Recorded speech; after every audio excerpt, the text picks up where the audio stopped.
পৃথিবীতে প্রায় ১২,০০০ প্রজাতির পিঁপড়া রয়েছে। এই ক্ষুদ্র পিঁপড়ার জন্ম থেকেই রয়েছে বিস্ময়কর ক্ষমতা। প্রতিকূল পরিবেশে টিকে থাকার অকল্পনীয় দক্ষতা রয়েছে এদের।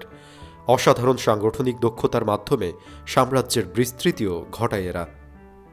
ভিডিওর মূল পর্বে যাওয়ার আগে অনুরোধ করব, আপনি যদি আমাদের চ্যানেলে নতুন ভিজিটর হয়ে থাকেন তাহলে এক্ষুনি সাবস্ক্রাইব করে বেল বাটনে প্রেস করুন। পিঁপড়া সবসময় সংঘবদ্ধভাবে বাস করে এবং যে কোনো প্রতিকূল পরিবেশে টিকে থাকার যোগ্যতা রাখে। তাই পিঁপড়ার সাম্রাজ্য শুধু অ্যান্টার্কটিকা বাদে সারা পৃথিবী বিস্তৃত। পিঁপড়াদের রানীরা শুধু ডিম দেয়, আর পুরুষ পিঁপড়া রানী পিঁপড়ার সঙ্গে সঙ্গম করে মারা যায়। তাই সব কাজই সামলায় রানী পিঁপড়া।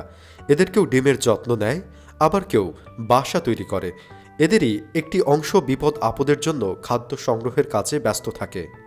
পিঁপড়ার মাথায় একজোড়া অ্যান্টিনা আছে, যা দিয়ে গন্ধ শুঁকতে পারে, দিক নির্ণয় করতে পারে এবং গন্ধের তীব্রতা বুঝতে পারে। আছে শক্তিশালী দুটি চোয়ালও।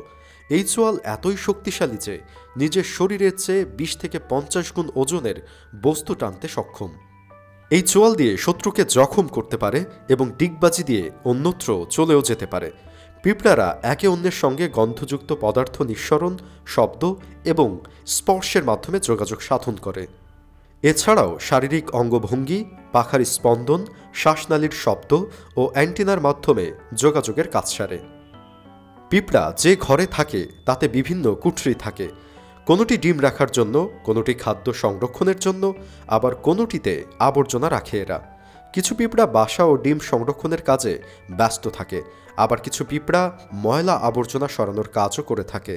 গন্ধযুক্ত পথ ধরে উল্টো পথে খাবারের উৎসস্থলে পৌঁছে যায় পিঁপড়ারা। যতবার পিঁপড়া খাবার নিয়ে আসে ততবারই গন্ধযুক্ত পদার্থ ছড়াতে থাকে। এভাবে যে কোনো পিঁপড়া কোন পথে এগুলে খাবার পাওয়ার সম্ভাবনা বেশি তা বুঝতে পারে।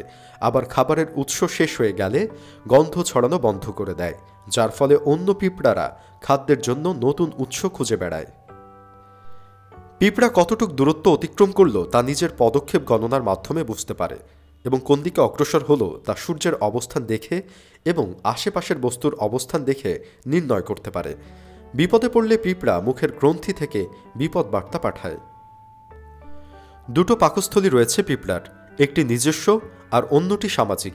এই সামাজিক পাকস্থলীর খাবার অন্য পিঁপড়াকে দিয়ে সাহায্য করে। যে পিঁপড়াগুলো বাসা ও ডিম সংরক্ষণের কাজে ব্যস্ত থাকে তারা সামাজিক পাকস্থলী থেকে খাদ্য পেয়ে থাকে। পিঁপড়ারা এতই বুদ্ধিমান যে যখন বন্যা হয় তখন রানীকে মাঝখানে রেখে সবাই একে অপরকে জাপটে ধরে একটা বড় কুণ্ডলী বা ভেলা তৈরি করে পানির উপরে ভাসতে ভাসতে বেঁচে থাকতে পারে। যখন পানি কমে আসে তখন আবার স্থলভাগে নতুন বাসা বাঁধে। গ্রীষ্মকালে পিঁপড়ারা বেশি বেশি খেয়ে পেটে চর্বি জমিয়ে রাখে, যাতে করে শীতকালেও কোথাও বের না হয়ে মাসের পর মাস বেঁচে থাকতে পারে। এভাবে শীত প্রধান দেশে পিঁপড়া বেঁচে থাকে। এই পর্বের আয়োজন এখানেই শেষ করছি। আমাদের ভিডিওটি যদি আপনার ভালো লেগে থাকে তাহলে এখনই লাইক, কমেন্ট ও শেয়ার করে আমাদের সাথেই থাকুন। পরবর্তীতে কোন বিষয়ের উপর ভিডিও দেখতে চান তা কমেন্ট করে জানাতে ভুলবেন না। এতক্ষণ সাথে থাকার জন্য সবাইকে ধন্যবাদ।